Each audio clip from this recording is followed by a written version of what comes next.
Hi, everyone. I hope you can hear me. Sometimes, well, I don't say always, but sometimes I go on to the YouTube and I forget to take my audio off of mute. So now I am live. I'm still battling the vid because what else would I be doing? You know what I'm saying? It's like having a good life and whatnot, and here come the vid. Just all in my business. Okay. Welcome to Chanel's Reality. I'm Chanel, and this is my reality. So today we're gonna talk a little bit about this interview that Suge Knight did with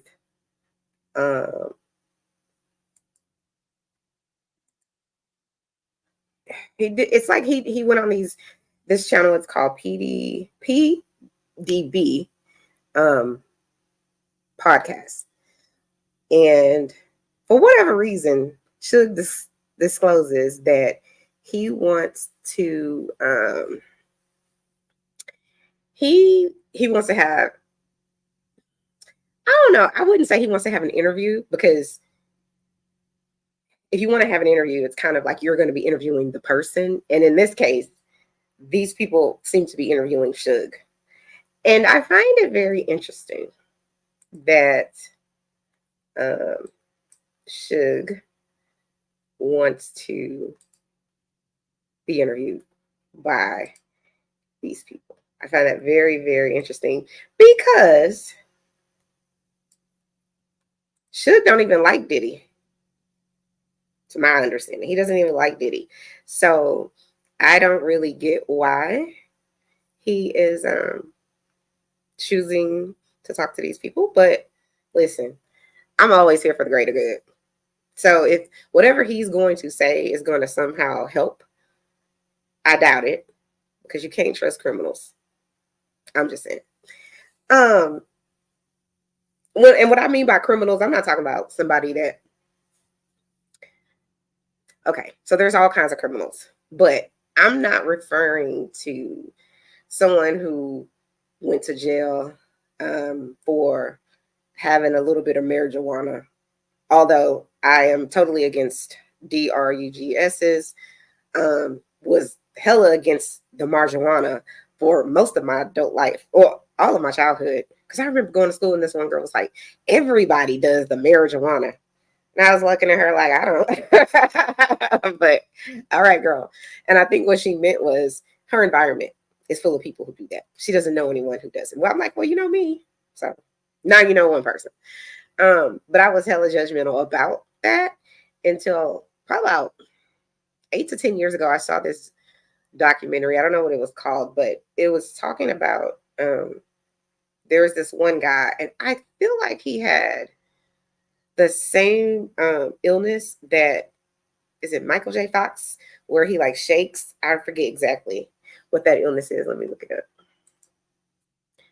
Illness that causes shaking. Let's see. I feel like I know the name of it.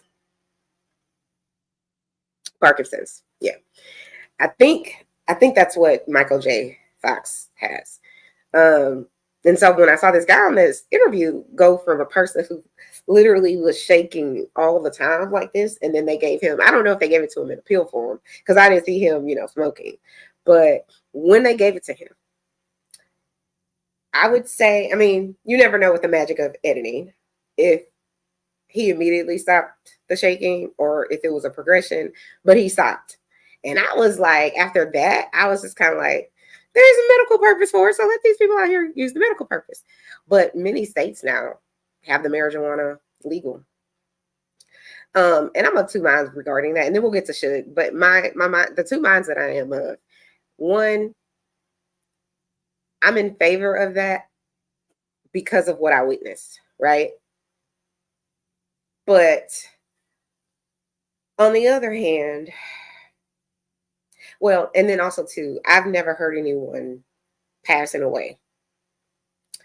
Honestly, I never even heard of anyone really being violent or doing anything when they're only using the marijuana. Now, all the other ones, I know a lot about and how people react and so how sometimes people respond to it. But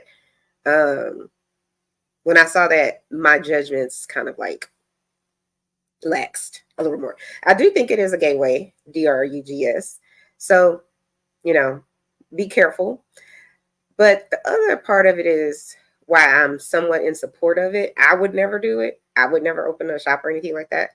But I think it takes away, on one hand, the stigma, because I do think people want to lump you, if you've used any type of illicit DRUGS, they label you with you're a drug addict. That's just what it is. That's just the fact. Except for the people that are using the marijuana.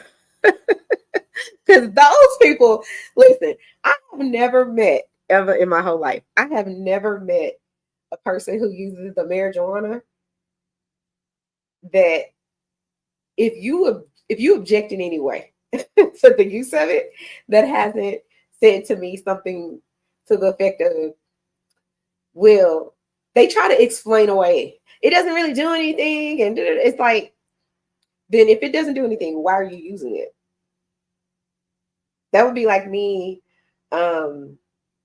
taking a Tylenol every day. I don't have any type of ailment. I'm not in pain, but I want to protect the name and sanctity of Tylenol.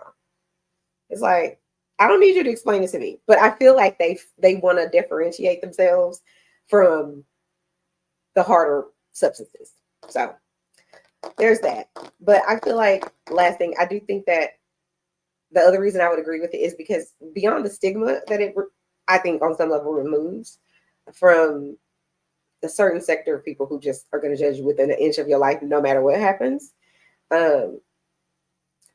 It takes away or possibly reduces, let me say it like that, the amount of danger that is involved in you going to go, purchase some marijuana from the shady substance dealers on the street. And if people can come in there and just swipe their card, that's a lot safer than having cash on you, getting, robbed and stuff like that. And I do think it removes or reduces the, I don't want to say shadiness of it, because plenty of people are still shady working down at the doctor's office or at the Walmart, be clear. But I would say that all of the secrecy and hiding and trying to do it at night in, really unsavory areas, I think it removes that. It's kind of like, and it's adjacent to, they have, I think it's called the Bunny Ranch or something like that in Las Vegas. Las Vegas is the only state that I know of that ladies of the night, let me say it like that, or men of the night can legally be men and women of the night. And again, it takes away, I wouldn't say it takes away people's mindsets about what they think women of the night are, but I think it takes away a need, or for whatever reason people think they need a pimp, somebody to handle their money and all that. It's a business transaction at that point. And you get to choose who you want to do it with and who you don't, what you want to do, and how much you want to charge. Whereas on the street, a lot of times those people, they addict you to something, some substance, and it's very dangerous. And you're getting into some unknown car. When that's the golden rule, all our parents told us when we was growing up, do not get in a car with a stranger. So it would remove that element on some level, or at least it would reduce it. There's always going to be some, what do you call it? Third party dealer or third party person who's just, there's a criminal dark side element to the world, and it's never going away. It just is what it is. Even the Bible says we're born into sin. So it's always going to be here, in my opinion, as long as we are here. All right, so let's get to the, because I went off on a tangent there, so I apologize. Let me first say thank you guys. Thank everyone for tuning in to Chanel's Reality. I'm Chanel, and this is my reality. Like I said, guys, I am still battling the COVID-19, but because yesterday I was like, I took some cough syrup that my doctor prescribed, and I felt so much better. Meaning I still have the congestion, but I just felt better than I had the day before. So that's why I was able to, do the video I did with regard to Diddy and Beyonce and Jay-Z and what's been, said about his downfall and or their allegedly pending downfall.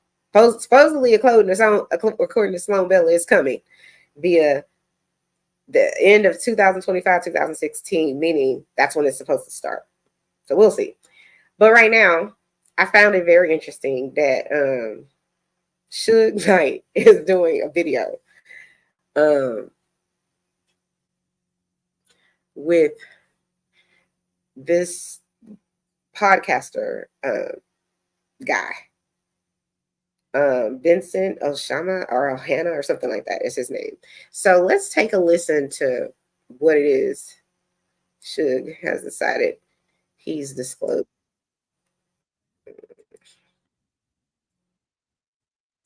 All right, I have it pulled up. Let me add it to my screen so you guys can hear it.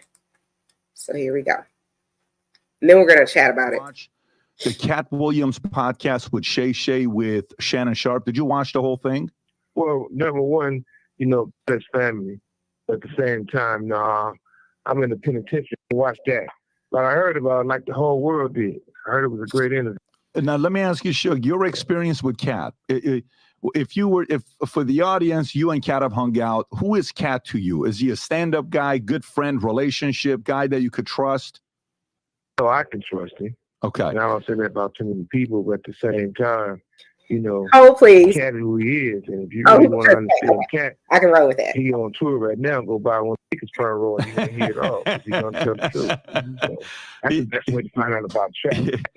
Even from there, you're selling tickets. You can't, no matter where you're selling. No, the only reason I asked this question is because when he did this interview with Shannon Sharp, and I know you played in the NFL before, when he did this interview with Shannon Sharp, everywhere, everybody was talking, but also people were quiet. I want to play one of the clips, Rob. If you can play the clip of what Cat said to Shannon Sharp about Diddy. I just want you to hear this since you haven't heard the whole thing. This is just a snippet of what Cat said about Diddy. Go for it. Scientists now know there is a field that underlies all existence.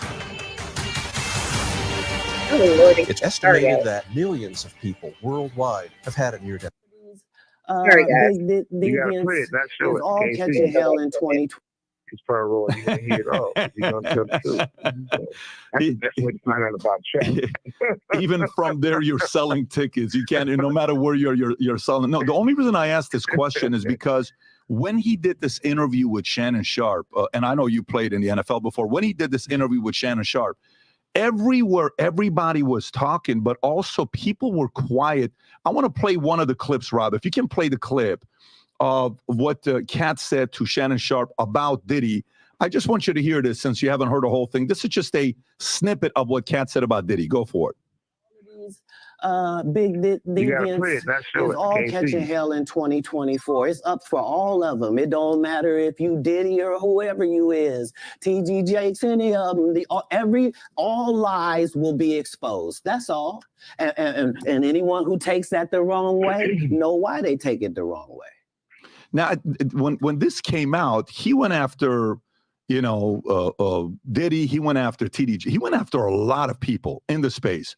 Had you, Cat, and Diddy, did you guys ever party together, three of you guys? I know you and Diddy spent some time together, but did you, Cat, and Diddy ever?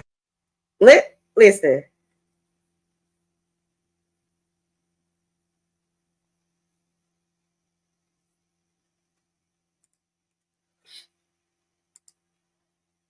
I want to listen to that one more time, what Cat Williams had to say. Hold, please.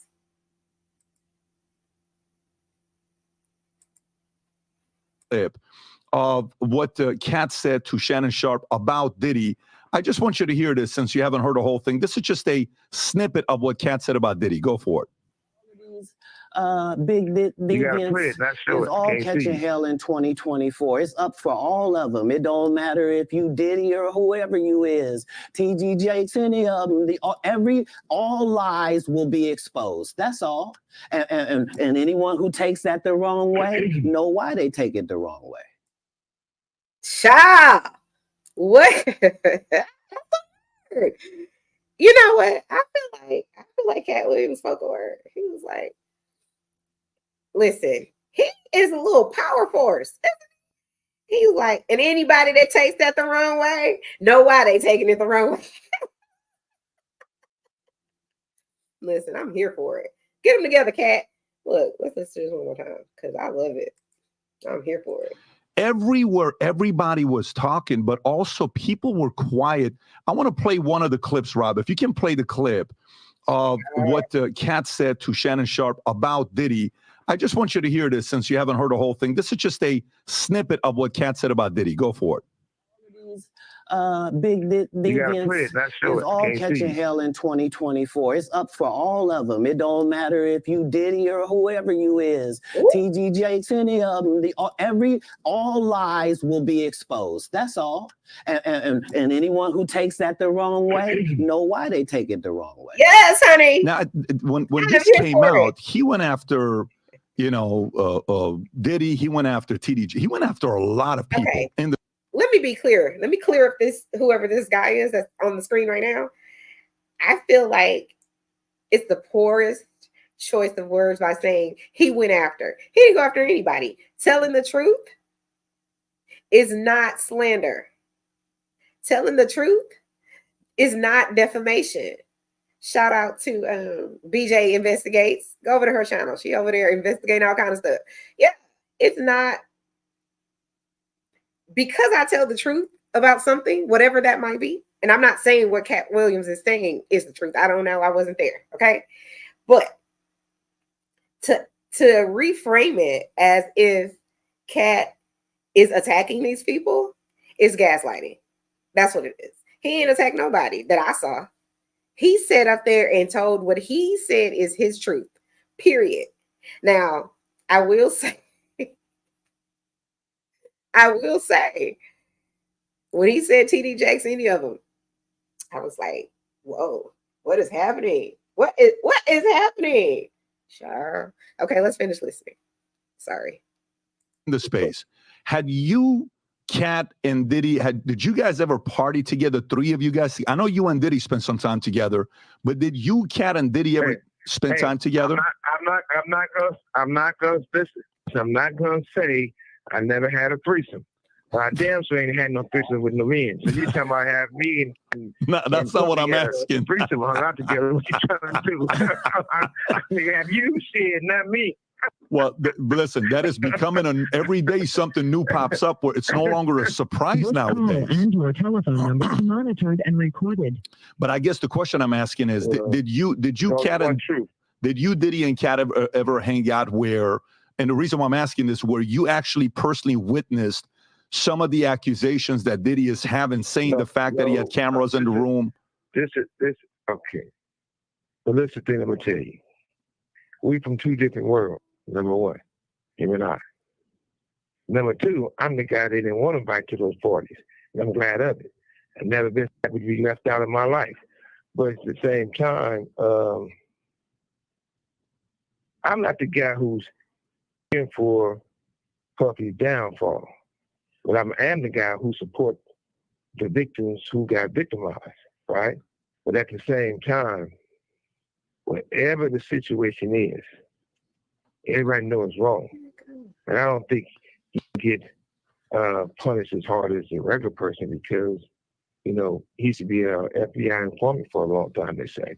So I'm quite sure that play a role.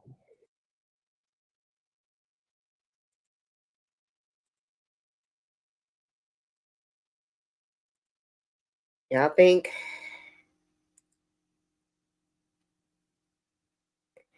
he telling the truth?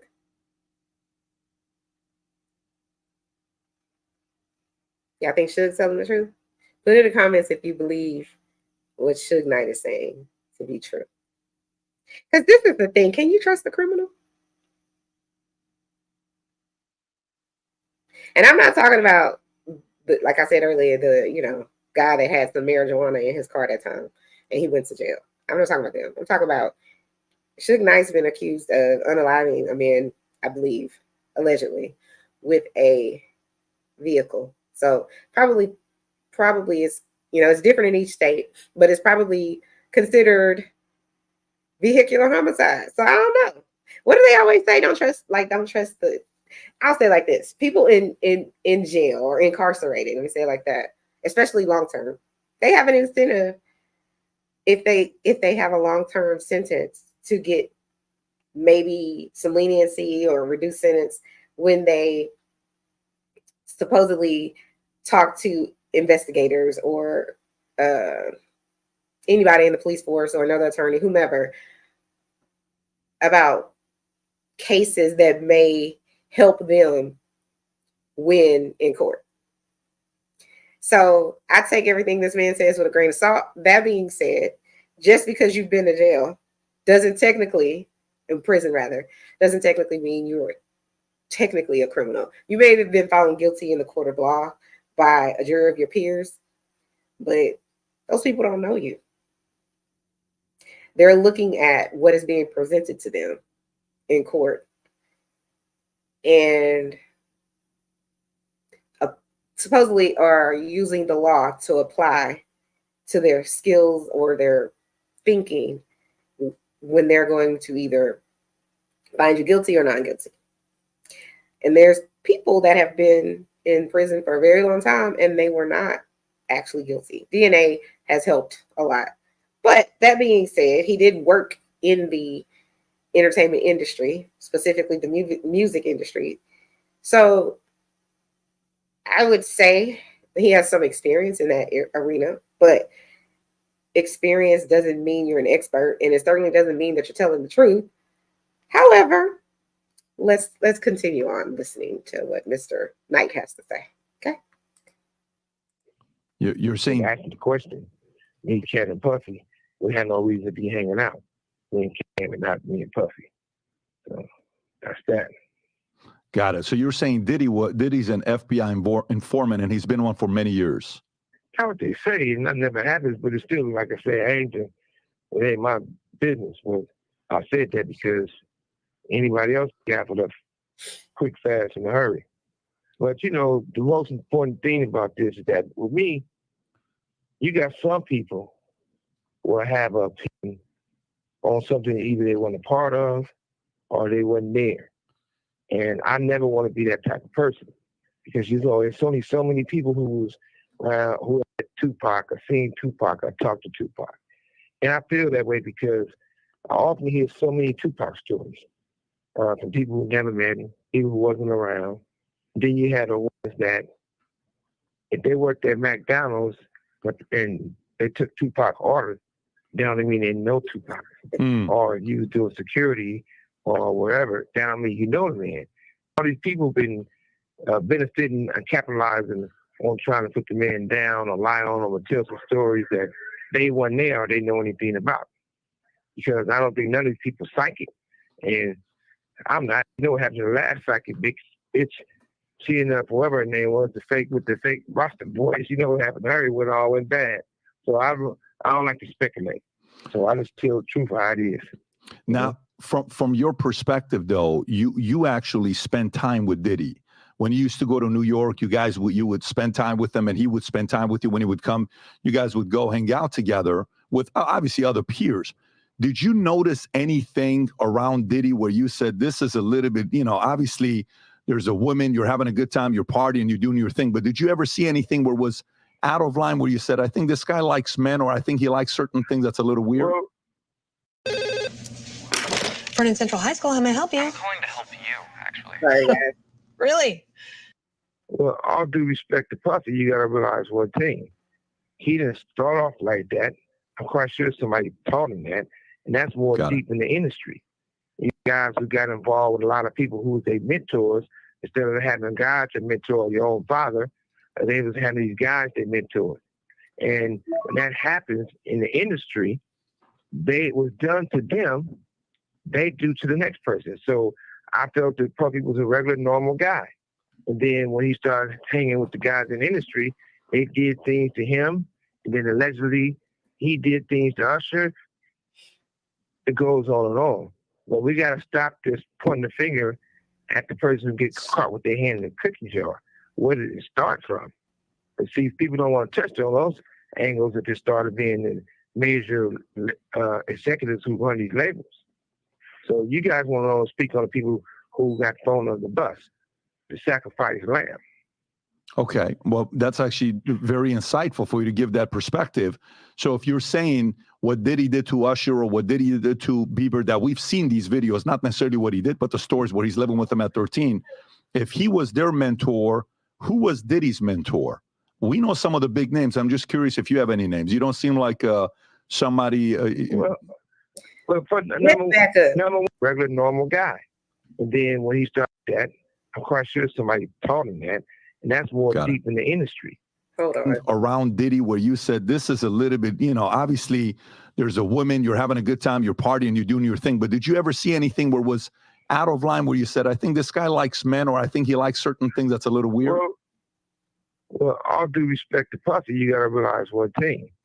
He didn't start off like that. I'm quite sure somebody taught him that. And that's more deep in the industry. Okay. So let's be clear. Because I cannot. You guys know I've shared with you 100,000 times that I'm a social worker, right? And I take issue with what Suge Knight has to say. Hang on one second. Let's see. Let me take out the background for now. Okay. I take issue with what Suge Knight said for a few reasons, but the biggest is what we're not going to do is this. We're not going to. First of all, this is not an all lives matter circumstance. We're not going to talk about, oh, well,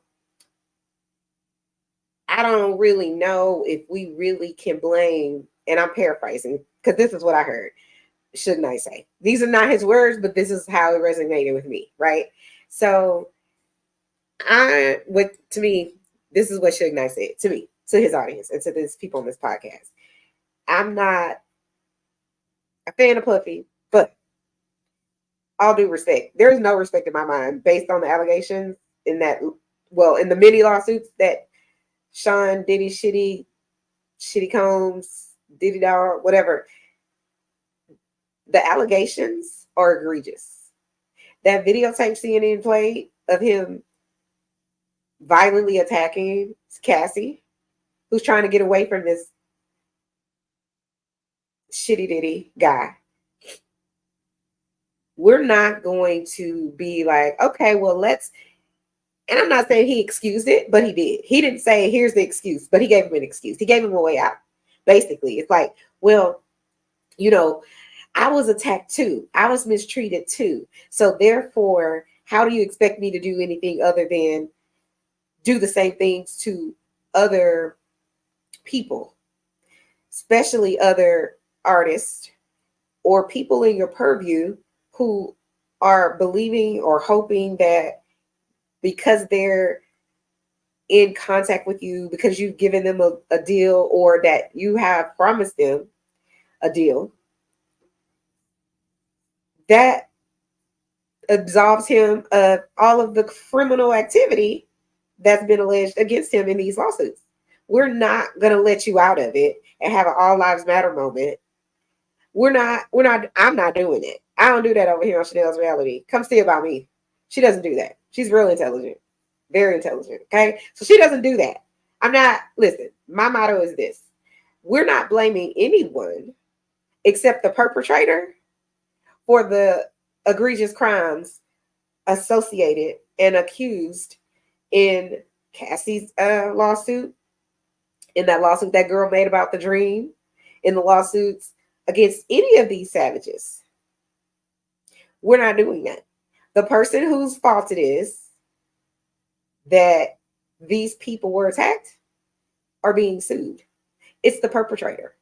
So it's the perpetrator's fault, and that's who we're going to lay the lawsuits at their footsteps. That's who we're going to lay out the judgment on. The people who did it. Now, that's not to say that, because Suge said that in some way you have to look at the other people that groomed. And like I said, I'm paraphrasing. I'm not saying word for word. This is what I'm getting from this interview. He is basically saying, well, if we're gonna attack Puffy for his alleged crimes, then we got to look at the other players. So, because he had to have learned that behavior. Let me be very clear. All of us learn behavior, right? Good behavior and bad behavior.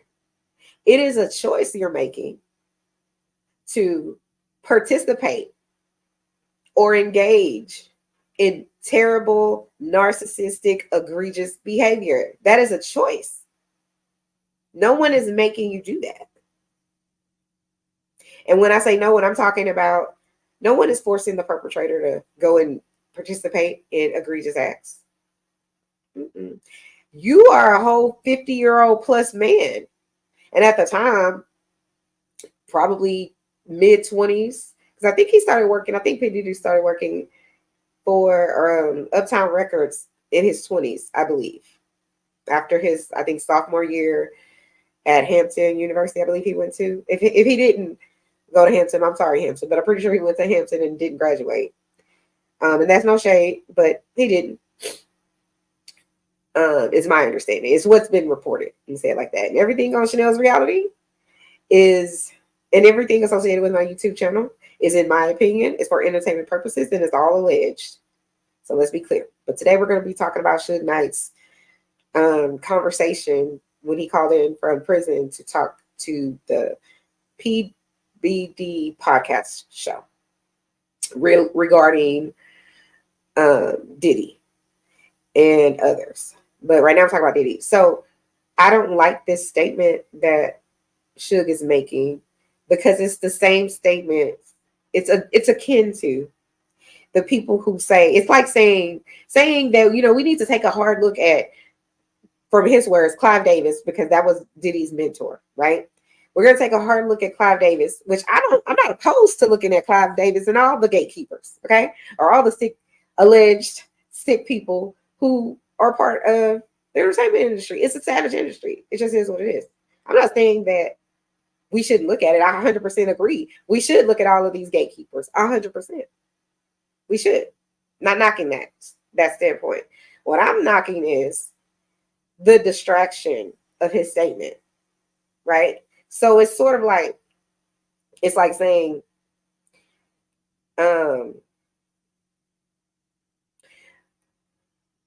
so my cousin was unalived by the police.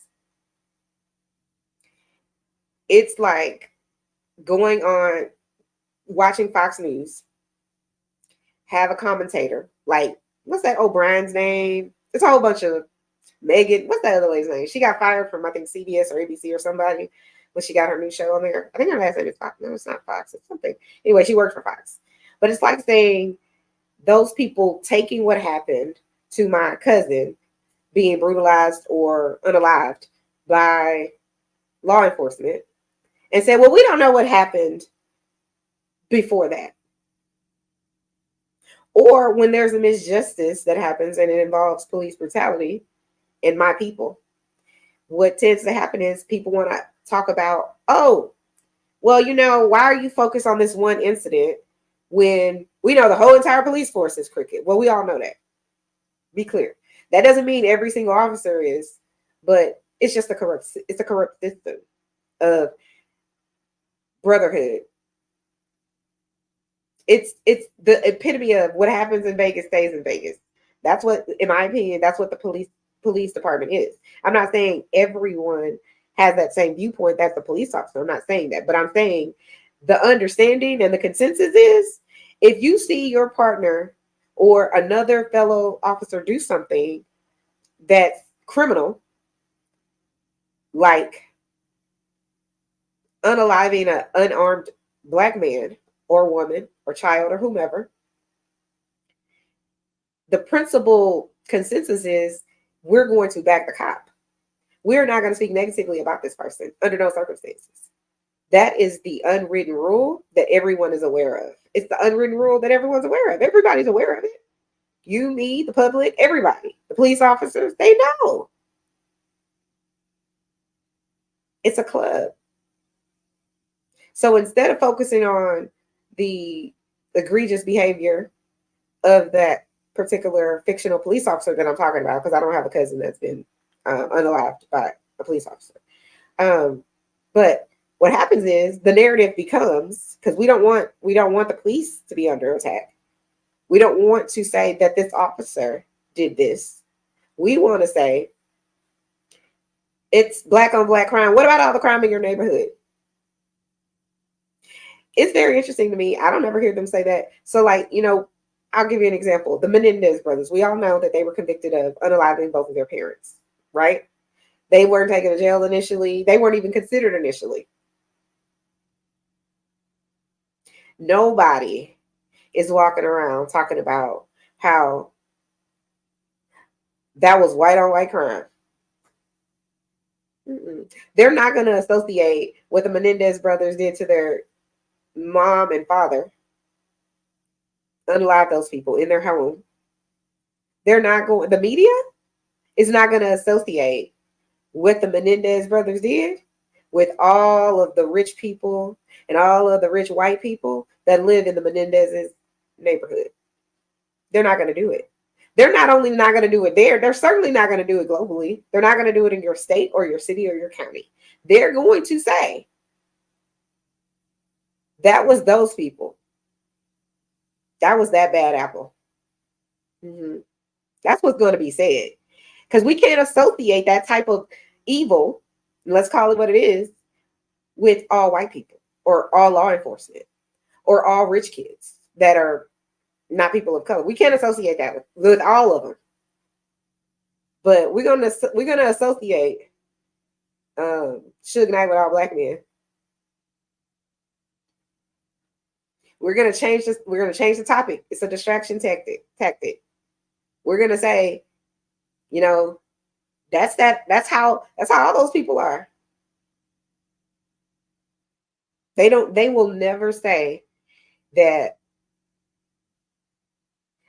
crime is associated with how white people think or wealthy white people in power think. They're never going to say that.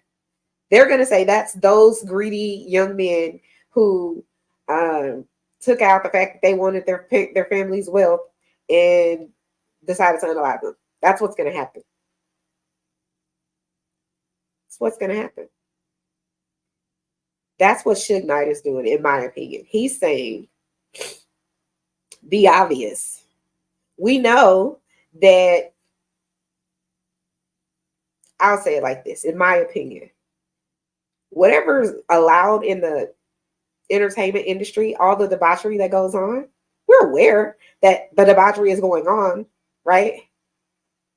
Because there's plenty of not sexy women or men or attractive men and women who can sing their butts off, and they're never going to be a top seller. They're never going to be shown to us. Why? Because they're not as attractive. They're not as beautiful. They're not as handsome. They're not as whatever it is. Fill in the blank. We're gonna fill this industry up with a whole bunch of shallow people who might have a little bit of talent, or we're gonna fill it up with people who are naive, or people who are honest and want to believe that if they do what you say, then they'll get their time in the spotlight. They'll get the reward of having a reasonable record deal where they get to, share their talents with the world. So what, in my opinion, what Suge Knight is attempting to do is basically say, well, P. Diddy wasn't always like that.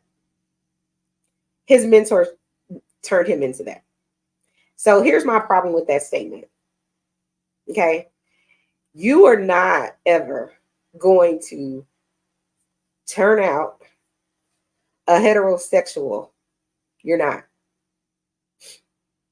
Just like you're never going to turn out a homosexual.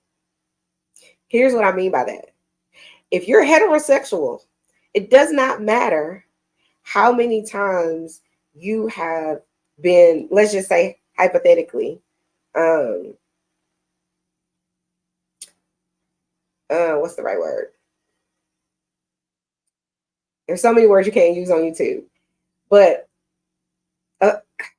violated through sex. If you're heterosexual and you've been violated through sex with someone who is not heterosexual or who is bisexual or whatever, let's say it like that, that is not going to then make you a homosexual. If you're a heterosexual, and it's the same thing, if you're a homosexual, having sexual relationships with a person, let me say it this way, having a heterosexual sexual relationship isn't then going to turn a gay person or a homosexual person into a heterosexual person. It's never going to happen. You like what you like, period. I don't care how many times someone can say to me, Chanel, you are homosexual. You like women. I'm not a homosexual and I'm not ever going to like women.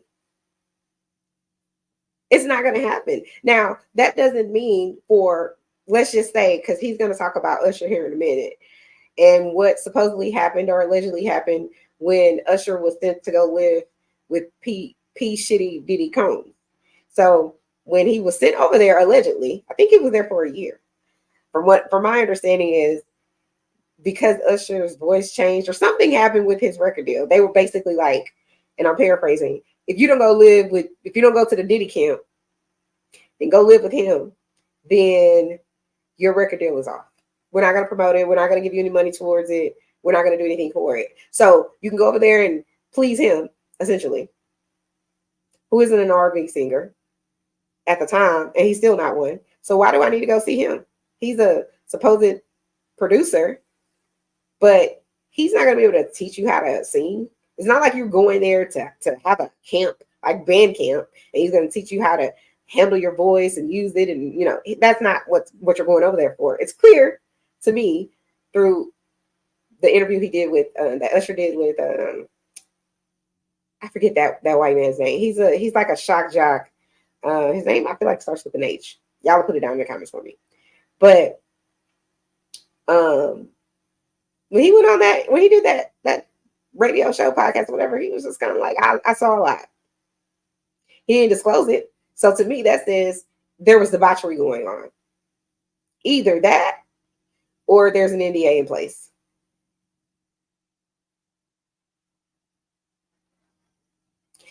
But no matter if when Usher went there, because there's lots of allegations about, or rumors, it's been heavily rumored for many, many years that when Usher went to go stay with P. Diddy, Shitty Diddy, there were some sexual engagements, interactions that were not heterosexual. That's has been said over the years. I can't say if it's true. I wasn't there. But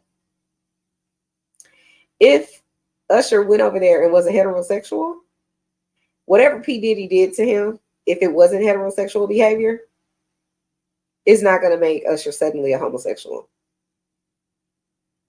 If Usher always felt that way and he went over there and engaged, let's say hypothetically, then he was already that. I'm never going to like women. I'm not. But it's never going to happen that. So my point is this. Suge Knight saying basically that Clive Davis or the powers that be over there had something to do with why P. Diddy's behavior with other artists or other people that he's violated allegedly has something to do with his past. It's a false narrative. Whatever P. Diddy engaged in, whatever it is that he did to Cassie, he did that because he wanted to. And let's start with this. Well, if people are violated in a sexual manner as children, then they are likely to then go and be violators. It's just a false narrative. And let me explain to you why that is just an egregious false narrative. So if that was the case, statistically, women are reportedly and statistically violated in a sexual manner almost double what a man would ever be violated in a sexual manner. 1 in 4 women will be violated in a sexual manner in her lifetime. For men, it's 1 in 9. So for women, it's double, right?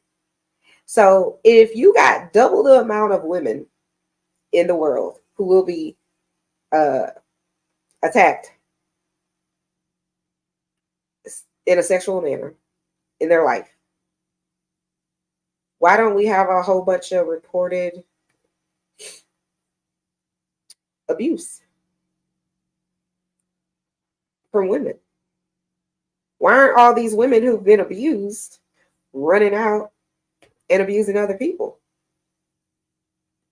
Stop associating women who've been violated in a sexual manner in their childhood with a pedophile. Stop it. It's just a false narrative. It's not true. It's just not. So these people are like, well, they're probably going to be promiscuous. False. Stop laying the blame of a person who is engaging in pedophilia. I don't even think I can use that word. But you get what I'm saying. People who are engaging in that, they're engaging in that because that's what they like. It has nothing to do with someone violating them earlier in life. If that was the case, like I said, why we don't have all these women with registering as sex offenders? Why don't we have it? If it's just a natural progression that women that are violated are going to violate children or going to violate others, it's just false. People who want to sexually violate people are going to want to do that no matter what. It has nothing to do with whatever their history is. It doesn't. Now that's not to say that never happens. Not saying that. But to wipe it with one big brush and say that's what they're going to end up doing. If we really want to look at what statistics really say, statistically, men are the ones who are violating other people, whether they're children or adults, male or female. They are the ones statistically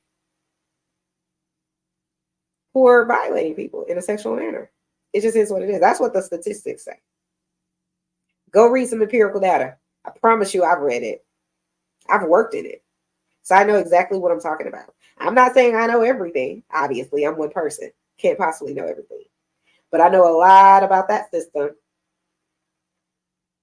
I know a lot about people keeping secrets in their family because that's just Uncle Sam. Don't leave your child around Uncle Sam. Why aren't we outing Uncle Sam? Why is he not going before court? Why is he not in prison? I can give you a couple of statistics for why not. Because people in the system, the majority of them, in my opinion, statistically, the majority of judges are men. That's why you have these statutes of limitations. Guess who they're written by? Guess who put them in place? It's not women. It's men. Why? So that they can protect men. Why is it that the Violence Against Women Act can remain unfunded for 3+ years, sitting on somebody's desk? I promise you they funded, what's that drug? Viagra? I can promise you that wasn't sitting on somebody's desk for 3 years. But something as serious as sexually violating people can sit there Something as serious as physically attacking women can sit there for year after year after year. But we're not gonna let the Viagra bill sit there. I promise you, you can probably get Viagra on your insurance. Why? Because it's affecting men. They don't even want you to be able to have birth control as a woman. Told y'all I have the vid. Where's my water? I put it in the refrigerator to get cold. 1 second, guys. Let me get my water. Feel the greatest. I probably need a cough drop too.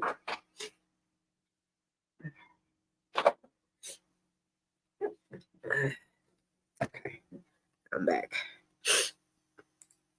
All right, I didn't went off on a tangent, but I'm just saying, I gotta drink some water because I'm thirsty. My throat is sore. Okay, so men run the world.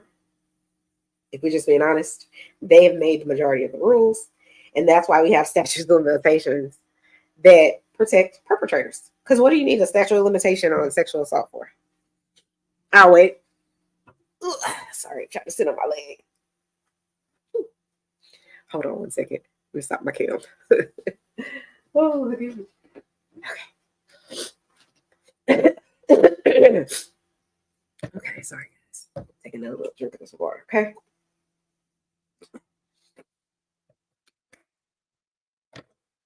I worked in sex crimes and with child welfare and whatever else. And that's why I say I know what I'm talking about. I'm not saying I know everything. I don't. I'm not a living encyclopedia, but I do know a lot. All right, so let's just take another listen in to Mr. Knight and what he has to say.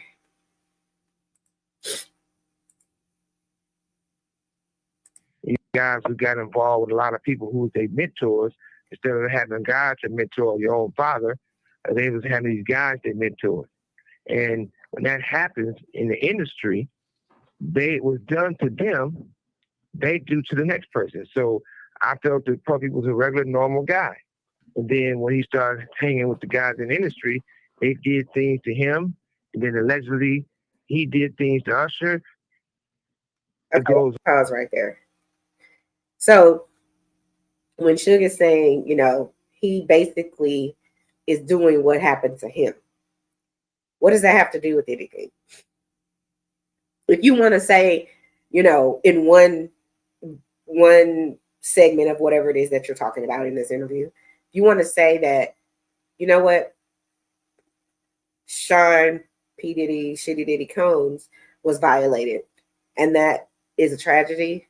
And I still would say, even with all the sadistic, horrible, egregious things he's been accused of doing, that I fully believe, in my opinion, you can say, yes, that something atrocious happened to P. Diddy, you know, when he first came on the scenes or whatever. You can say that all day long. But that's not what this is about. Let's focus. It's a distraction. It's terrible. It's like when the people were saying, oh, you know, when the Surviving R. Kelly, you know, documentary that came out, they're like, well, you know, he was violated too. I'm sure he was. I don't doubt that. I'm not saying that he wasn't. But that has absolutely nothing to do with what he was doing with Aaliyah at 12. Let's be clear. Why is a 27-year-old man marrying a 15-year-old? It's a court document. It just is a fact. Why? It doesn't have anything to do with him being violated at 12, 11, 9, however old he was. He's doing that because he wants to do it. Now, does your environment, can it change your purview? Yes. But you're still who you are. Your personality is set way before heavy influences change how you behave. Your personality is what it's going to be. I'm always going to be over the top. I'm always going to be trying to be better. I'm always going to be elevating. I'm always going to want to, you know, stay at the 5-star hotel and eat room service. I'm always going to want to travel the world. I'm always going to want to level up. It is who I am. I'm always going to want to eat out the best restaurants. And it's who I am. I arrived here this way. I'm going to go for my birthday and buy myself something fabulous. It's who I am. When my friends have a birthday or anniversary or whatever, they're going to get top tier because I'm top tier. That's just what it is. It's just a fact. So nobody is ever, no matter what type of, let's say I lost everything. And now I'm living in a dirt camp in a tent. I promise you, whatever tent I'm in, it's still going to be fly. My point is, even if I went all the way down and lost everything and I had to live in a tent city, so to speak, I'm not going to be thinking that I'm going to be here forever. This is temporary. I am not going to adjust to tent life. I'm always going to want to rise. So and let's be clear, from what I understand, he was, Puff Daddy, P. Diddy, Shitty Diddy, was violating a girlfriend in college, is what some people have reported, some people that were there. That's what the rumor is that they've said. So he didn't know Clive Davis when he was in college like that. P. Diddy, if you knew, let us know. But we can't believe nothing you said because you did a whole fake apology to Cassie that nobody believed. But so I can't trust you anyways. But my point is, he wasn't in a record industry then. He didn't even know him.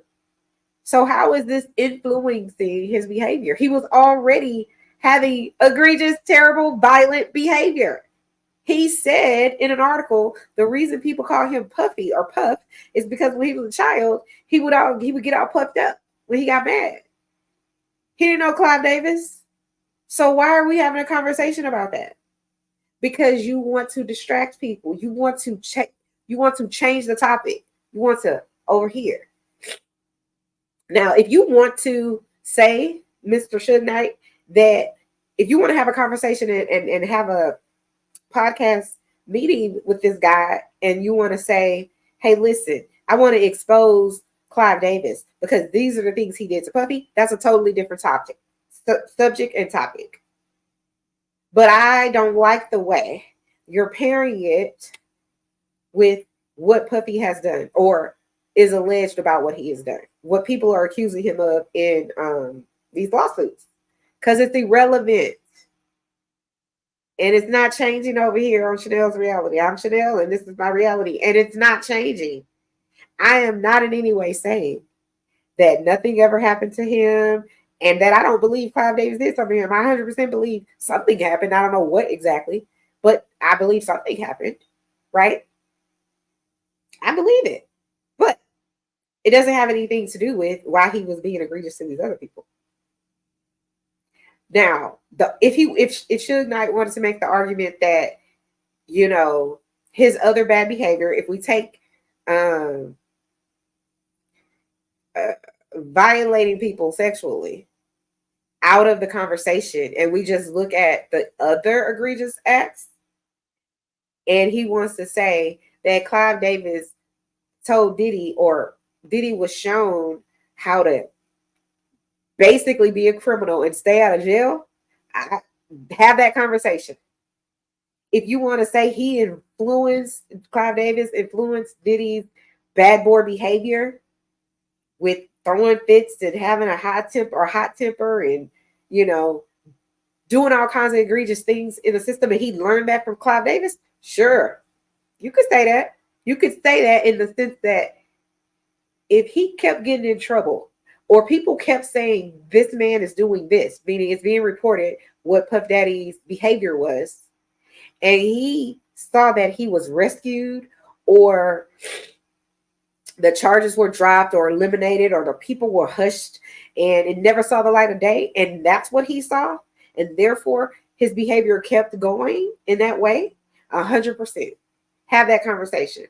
Because then, yes, if you're shown by your mentor that you could have the most egregious behavior and nothing is going to happen to you, and therefore, once you keep seeing that you're still having egregious behavior and you're still being protected by this industry that loves nothing more than money, 100% have that conversation about what you think Clive Davis showed P. Diddy and whomever else he could get away with. P. Diddy was having a whole conversation with on camera with that guy Fabulous, who I heard is also someone who is savage regarding women, and some other people at the table. And that's what they were talking about the whole time. Fabulous didn't say much from what I remember. But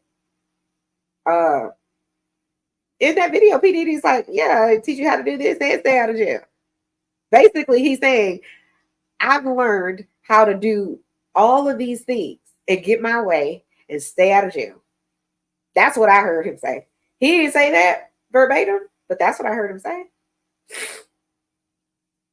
And I believe him. I believe those are the times where Diddy was being honest. He's talking to these other people. But his whole demeanor with those groups of people, with men, totally different. Totally different. But anyway, let's listen to a little more of what he has to say. It's all in all. Well, we got to stop this pointing the finger at the person who gets caught with their hand in the cookie jar. Where did it start from? But see, people don't want to touch on those angles that they started being the major executives who run these labels. So you guys want to speak on the people who got thrown on the bus, the sacrifice lamb. Okay, well, that's actually very insightful for you. Suge Knight, that Diddy is not a lamb. Lambs are innocent, right? Lambs get slaughtered. He ain't a lamb, and he still hasn't even gotten slaughtered.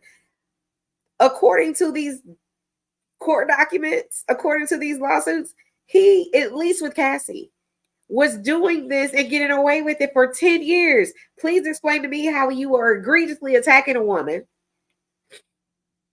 for 10 years, harassing her, forcing her into whatever type of labor, right?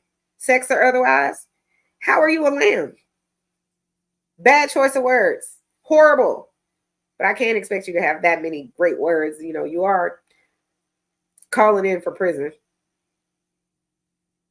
I'm just saying. Stop me when I'm lying. What lamb? Child. This is why you got to use both sides of your brain. Okay. Because there are people who are listening to this and they are agreeing. I can promise you that. There are people who right now are listening and they are 100% agreeing with what's going on, with what Suge is saying.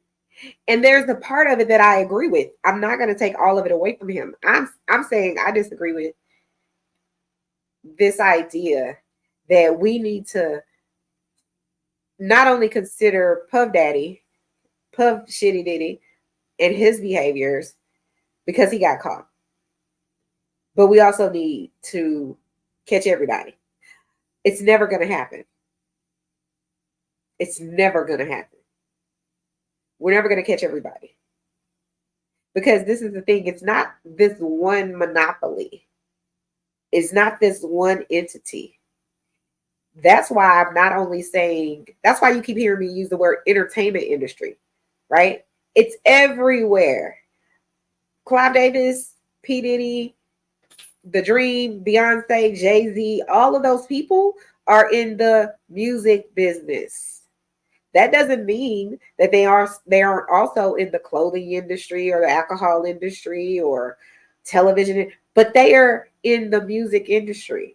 If you want to, quote unquote, take them down, take down the powers that be, the people that are supposed to be higher than Diddy or higher than whomever, you got a long list of people and gatekeepers to go and get. And I promise you, you remove this gatekeeper, another one is going to pop up. Because it's not just here in America. It's not just that Bad Boy. It's not just that Arista and all the other labels. It's everywhere. Go look at Disney. Go look at Nickelodeon. Go look at Miley Cyrus and Britney Spears and all of these people who they thought they knew and they were being used in the worst way. Nickelodeon is a children's network. And they were hiring, allegedly, people who enjoy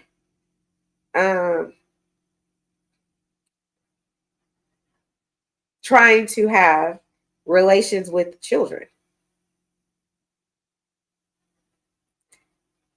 It's just a fact. Go look it up. Not every child and not every person they hired did that, but there were many. There were many. So if the children can't even be safe at the child's network, where they're supposed to be acting and be, bringing entertainment to children, if they not even safe, how we gonna put away everybody? Like I said, the only thing really that these people care about is money and obtaining more of it. Money is secondary, power is first.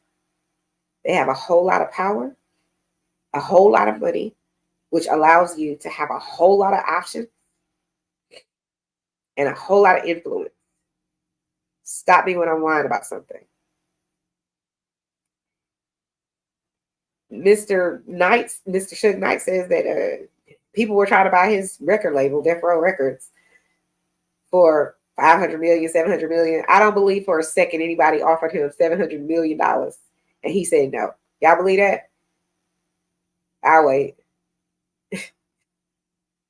If you believe that these people were going to pay Suge Knight $700 million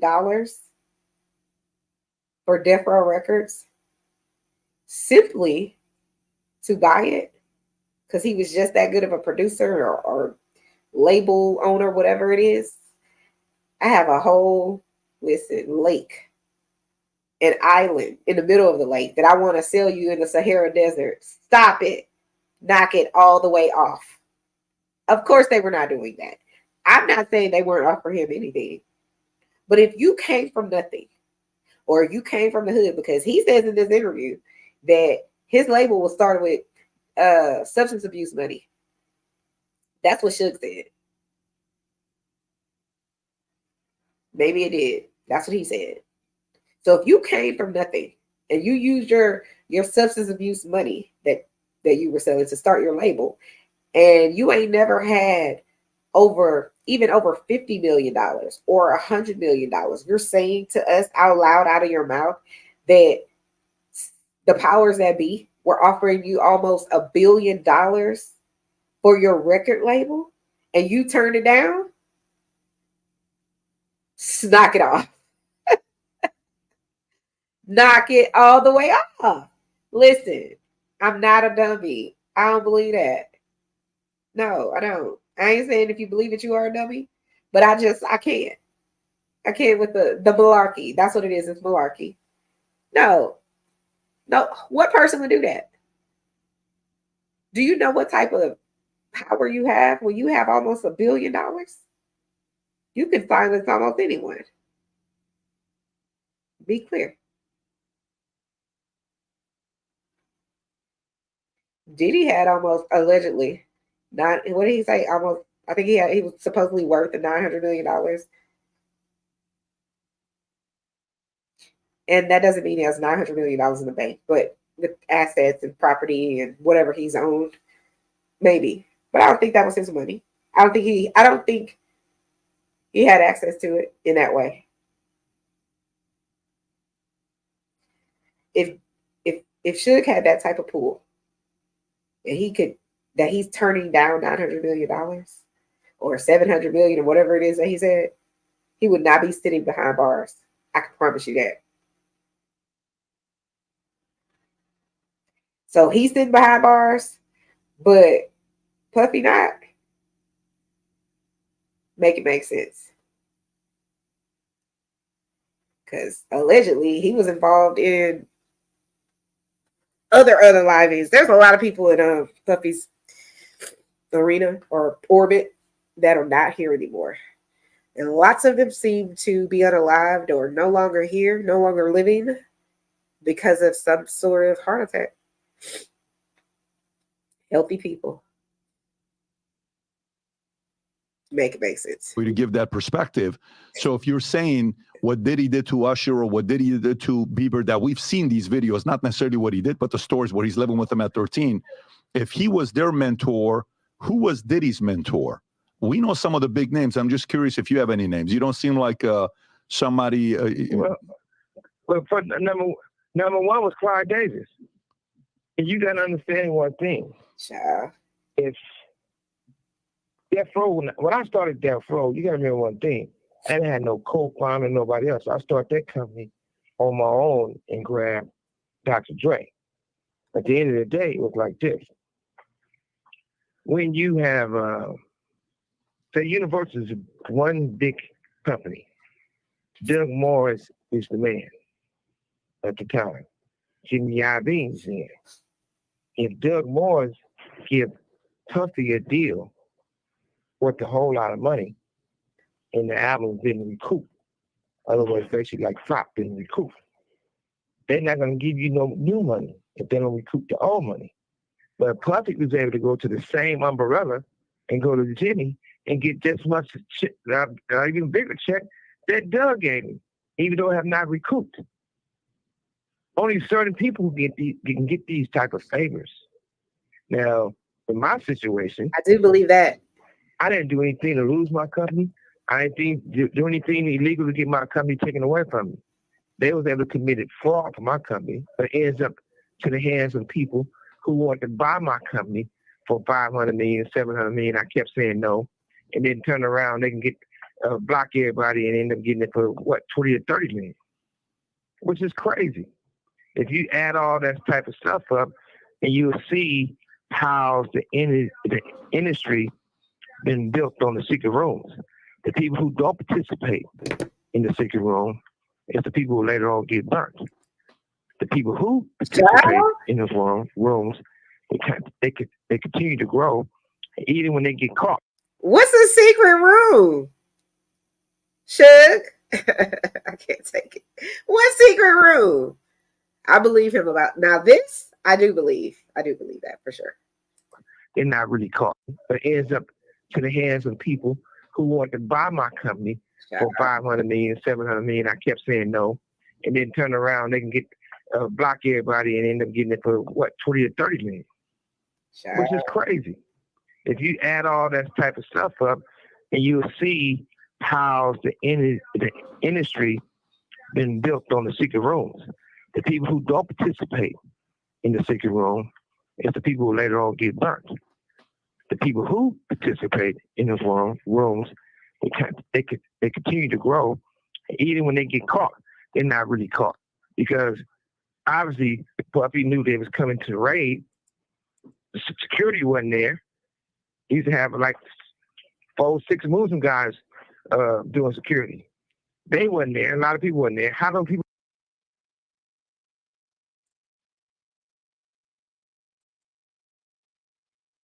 Hey, Garth I hope I'm saying your name right. Gareth Swart. Shout out from South Africa. Hey, welcome to Chanel's Reality. Hit that like button. Subscribe if you like the content that you're seeing. Let me know if you have any comments regarding Suge Knight or this interview and the puppy situation. But welcome. People know all these things. It wasn't just a coincidence. You know? I agree. So it's easy to point the finger, but let's look at the whole thing, talk about somewhere you're going to educate everybody to help everybody. Okay. We were talking about Clive Davis and some of these music executives that taught maybe somebody like a Diddy and others.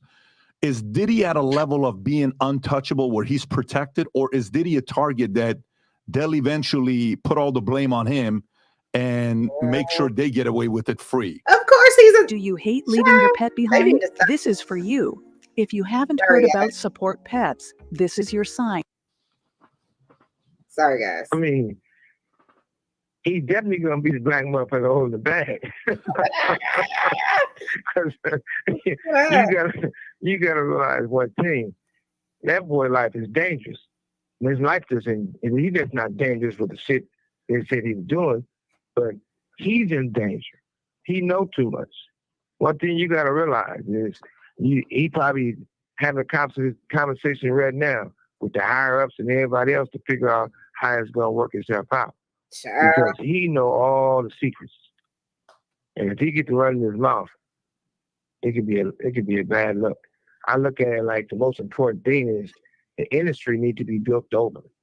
You have all these executives because somebody was their father, their grandfather, or all these type of stuff, and they don't give people the opportunity to grow and learn. I know when I first started in this business, it wasn't a machine. I had to be the machine. I had to figure out how to get my songs on the radio because at that time they was getting 5% and they got 10%. They was popping champagne bottles.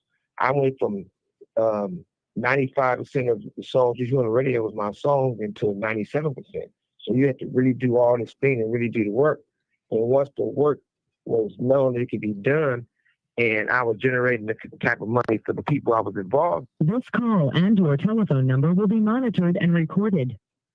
They wanted to be hip hop because the difference was that Michael Jackson was spending, say, 75 million, 50 million before he sell one record. They give him 75 to $50 million advance. He might spend $50 million, or he might spend $100 million to make his album, and $5 million on the video. I was spending $50,000 to make an album. I was spending $50,000 on the video. I was spending $150,000 to promote it. So, and if I sell 3 million records, and Michael Jackson said 3 million records, or if he sells 10 million records, I'm gonna make more money off my projects than his projects because I'm spending less money. Right. Because Yeah, I believe Suge Knight spending $150,000 on a video. Sure. These people be stunning. Let me see what else is going on in this video. Let's move along a little bit. his words, I started my company with drug money. Told If it's y'all. murder, they can say that. If it's cash money, they can say that. So they say. If it's, what's the other dude? He ain't that popular. No Limit. No Limit can let it be known every penny he got came from drug money. And the list could go on. Ruthless. Puffy. That Bible started with the drug money. And they even missed it. And Obama gets his supply and his crime out as a favor. So. Okay, so to me, that's a kind of a conflict. What he says later in the video or previously in the video, some parts that I jumped over. I don't remember exactly where he says it, but he's saying now that Bad Boy was started with substance abuse money. Okay, the D word.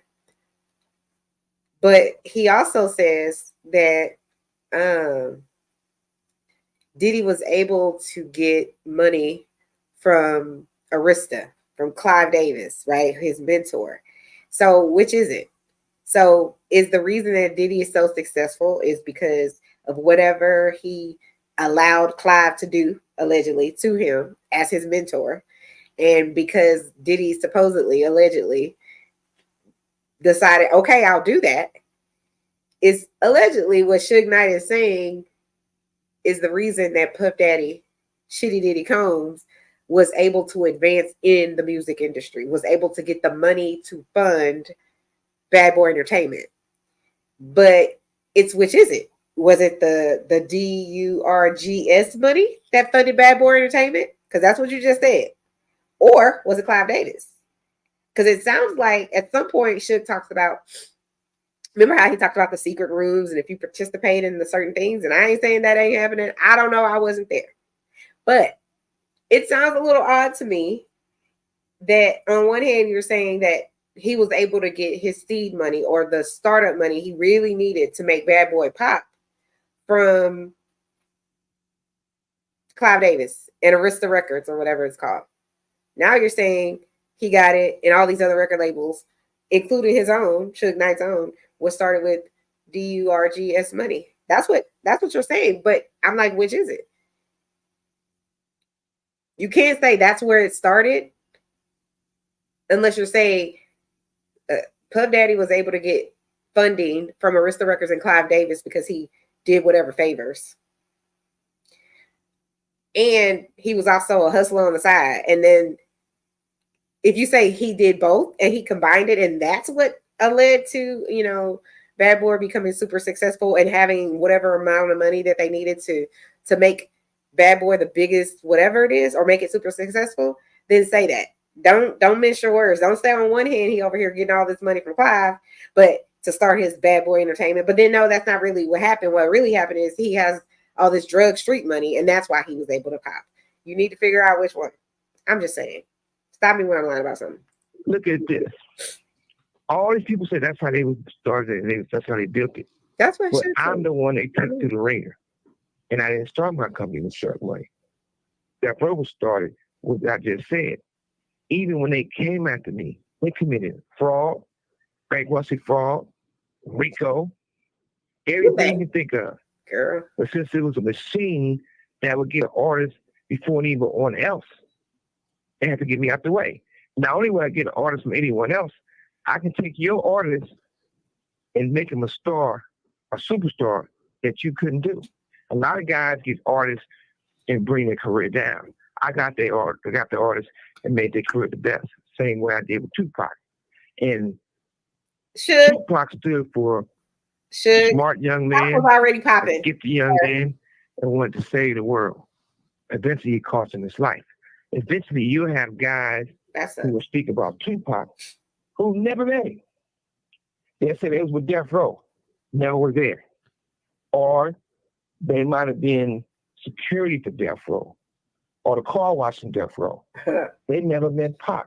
And they would say the most negative things about Tupac. They have to tell Tupac stories.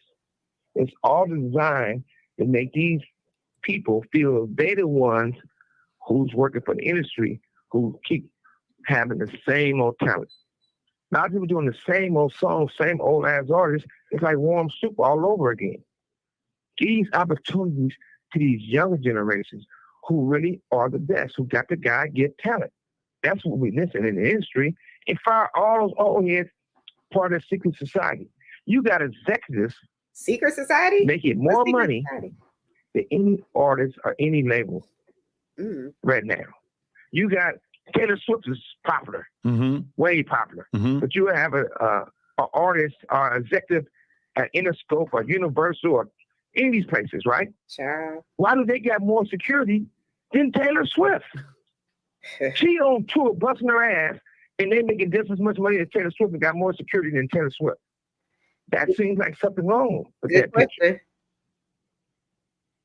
But what point are you trying to make here when you're talking about the Freemason and Illuminati? One is driven by love, the other one is driven by God, and the other one is driven by the devil. Oh. What do you mean when you're saying these guys are selling their souls? What does that selling your souls mean?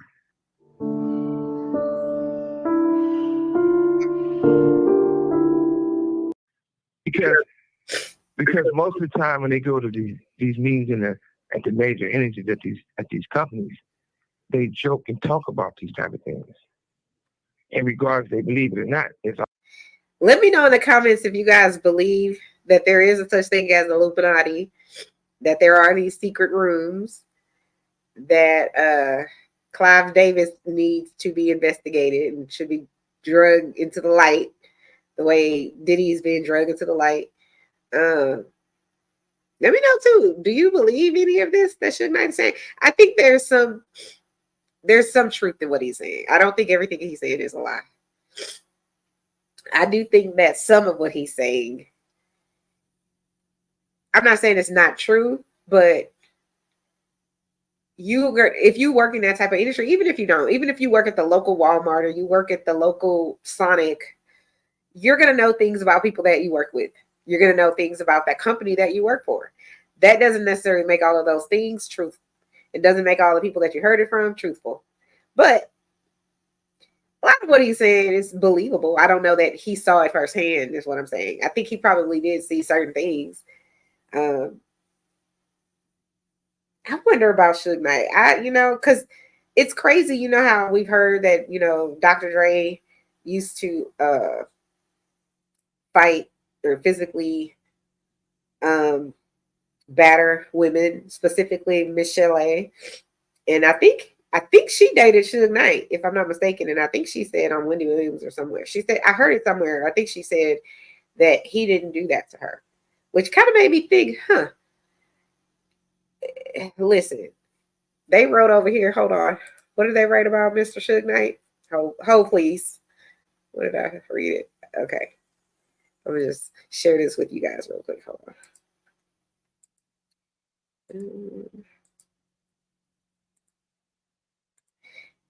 This is the deal with Suge Knight. It says, this is on the Distractify.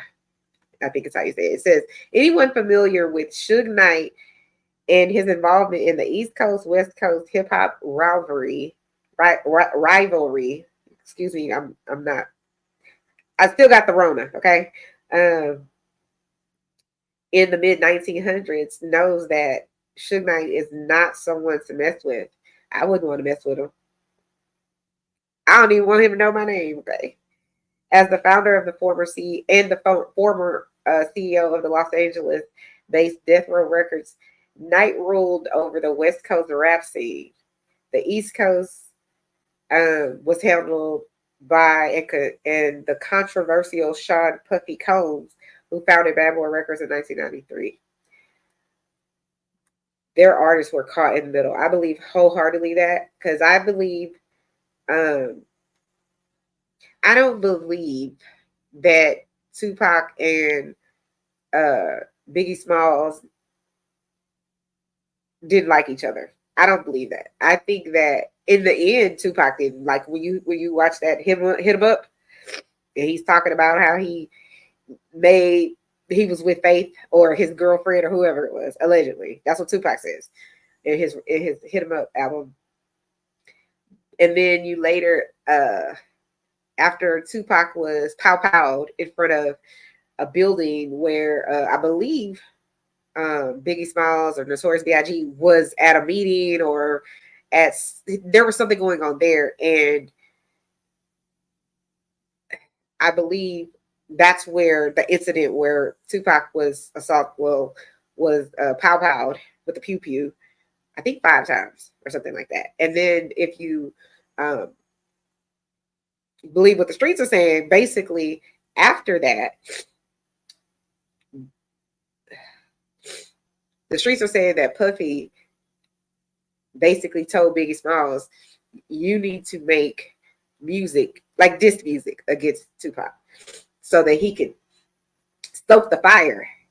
Because I believe, this is just my opinion, based on the information that I've seen on the internet, I believe that if what you can believe on the internet is true, that Puffy, his whole goal was, once whatever happened to Tupac, well, he probably didn't even like Tupac to begin with. Let me just start there. Why?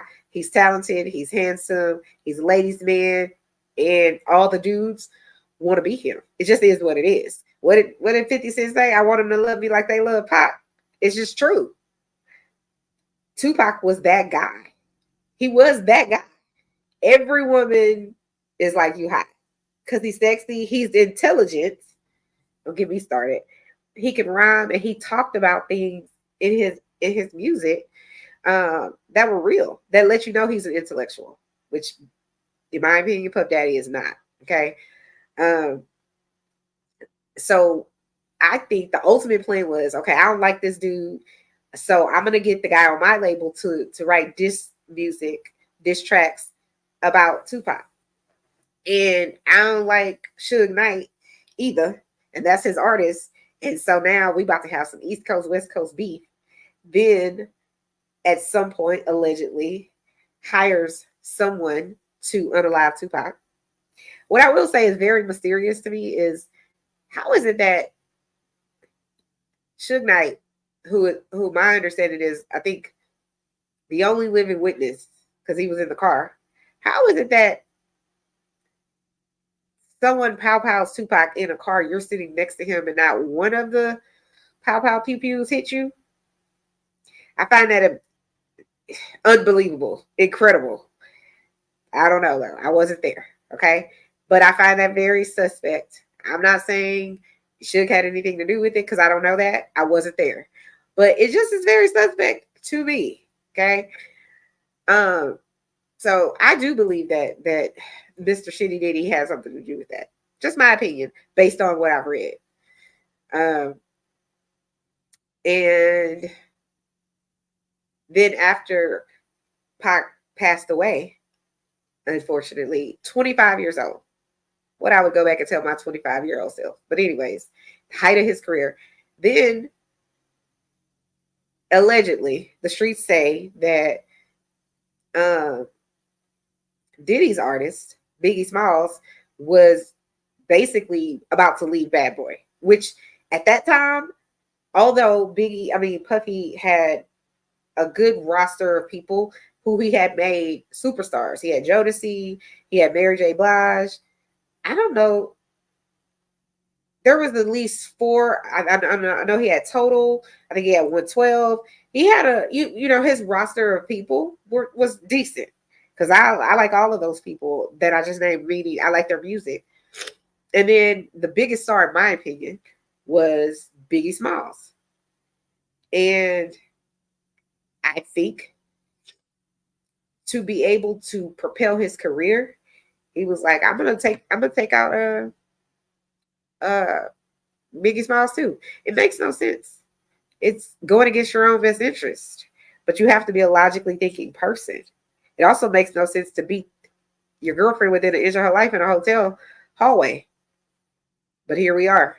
Okay. So, and the reason I also believe that is because I believe the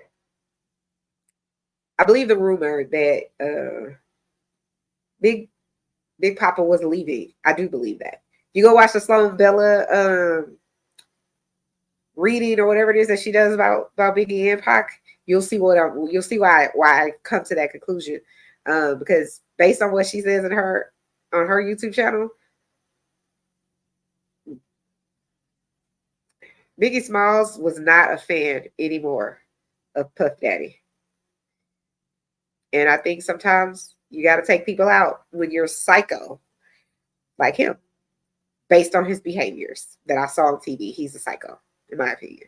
And I ain't changing it. It just is what it is. I'm saying based on what I saw him do to that lady, you know. So I think that he had his hood rats. Because if you also go watch videos that Biggie Smalls did, he says in a few of those videos, one in particular, he says, I feel like my life is in danger. I'm paraphrasing that, but he feels like someone's after him. He says that out of his mouth. He feels like his life is not safe. And he was right, unfortunately. And then Puffy was gonna be on the cover of a magazine. I think it was it's not the Source magazine, it's another magazine that was popular back then. I forget which one it was, but it was like a music I would say music industry type magazine that probably lots of people of color would read, right? For the rap beef or whatever's going on in hip hop. And he harassed that lady. According to her, she wrote a book about it. She was, I think she was an editor at this magazine, and he basically threatened her. It threatened her life. That's what she says. She called her lawyer, and then her lawyer called Puffy, and then Puffy called this lady's boss or her boss's boss. Anyway, he called some people, and because her lawyer was like, yeah, nah. And so I guess he called her boss's boss or her boss, and basically was like, tell her to have her lawyers leave me alone. All because this lady didn't want him to influence or have any input on the cover that was going to be used. She was like, we don't give away that type of authority to the people who are going to be on our cover. We decide that. And it's not changing. That's basically what she said. And because of that, he went berserk. He did what he does. But the magazine, she was in fear of her life based on what she says in her book and what she says live on another podcast. I think it was a podcast or it's the YouTube channel. She's being interviewed and she talks about how he threatened her life. What is wrong? Like, I can't. And so it's when you start adding it all up, the totality of what you start to see that this human being is, it's not a good look. To me, it spells evil, evil. That's what it spells, in my opinion.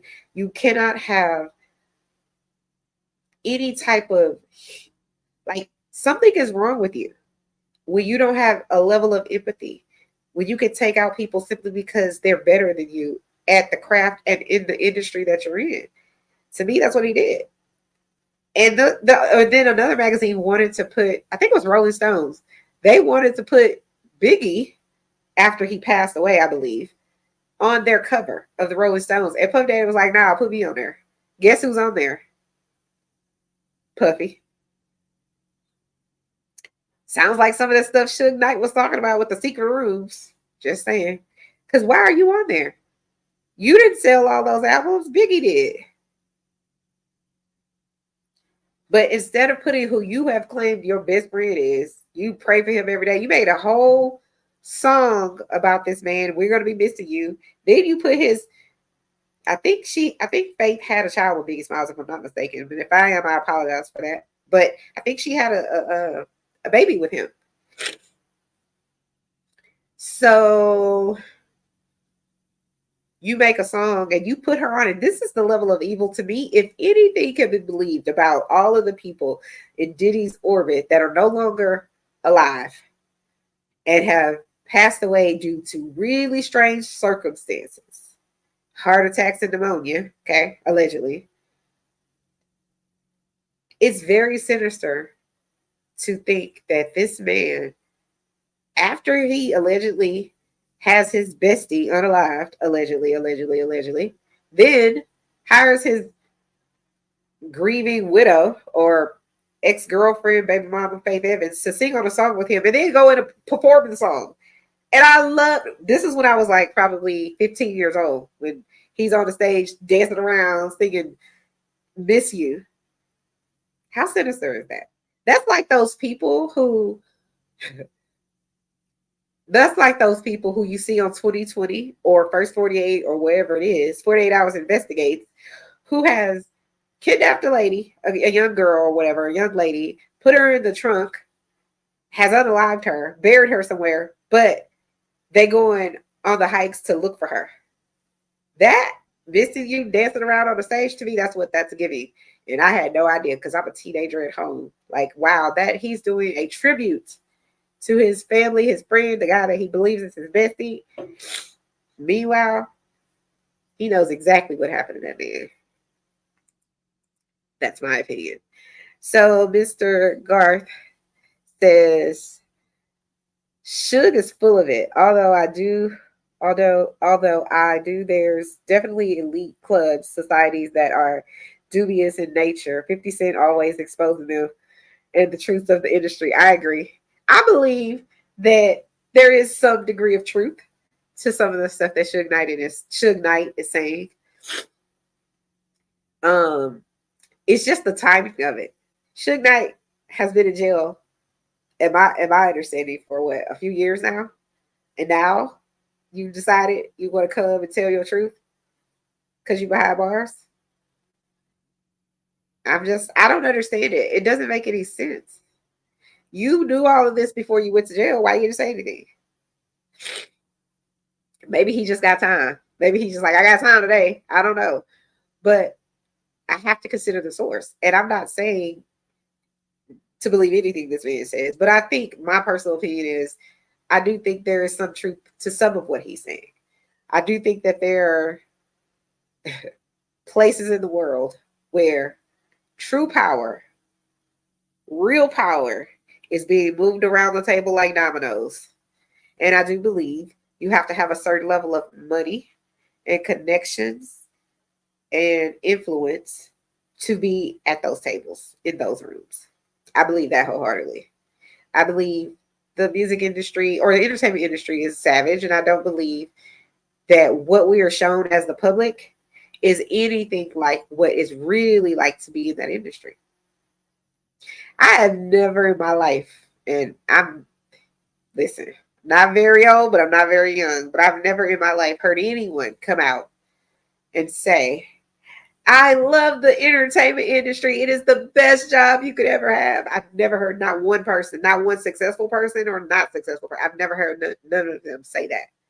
I've heard them say things like, I've been successful in this industry, or I've made a lot of connections or a lot of money in this industry. Excuse me. But I've never heard anyone talk about, oh my God, being in the entertainment industry was the best thing that ever happened to me. No. Being successful was probably the best thing that ever happened to them. I believe that part of it. But you can't really, you have to consider the source. And I don't consider Suge Knight a good source, but I do think it's interesting what he has to say. And the timing of it. That's my opinion. I'm going to get off of here in a little bit because I don't feel the greatest, but I want to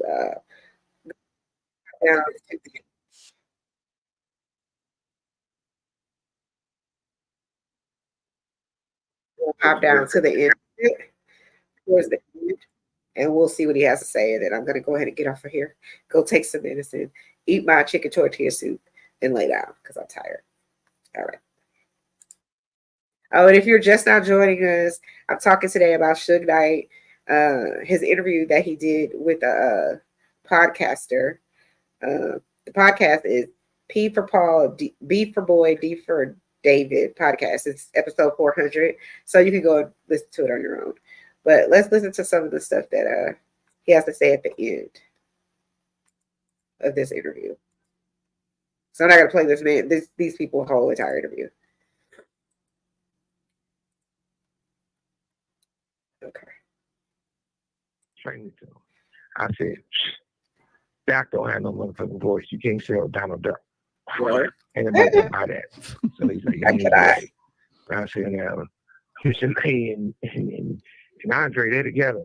So he decided that he wanted to think about it. I said, I ain't coming at you on no other type of shit. I said, but the boy, he wants something to happen to you bad, right?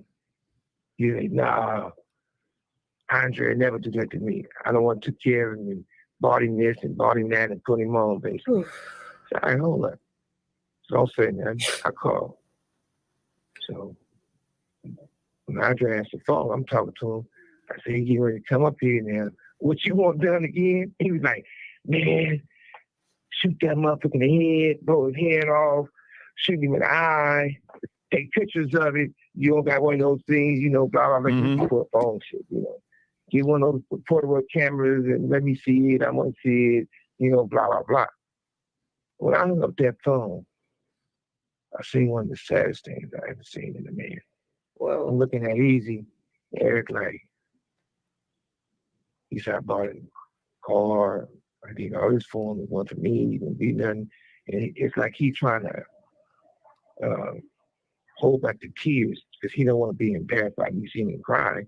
Because he crying because he's scared or he crying because he hurt. But for another man, and you know, crying in front of another man is never a good look. Unless you get, you know, Universal or Interscope or one of those places. But you know, what is he talking about? Back to the story. He looking so sad. Okay, let's see what else. Is there anything else? Friends. The respect for him was left a long time ago. Oh. But the same happened. It was from the county jail. But maybe let me ask another question. What do you think about the speculation, the fact that Diddy had some ties to what happened to Biggie? Do you have anything to speculate there or not at all? Well, the thing about that, I also heard that. I also heard everybody say, and I think it was a guy, I didn't hear it personally, but they say it all over the internet, his bodyguard said that he had something to do with it. And I never, like I said, me and Puppy is nowhere near friends.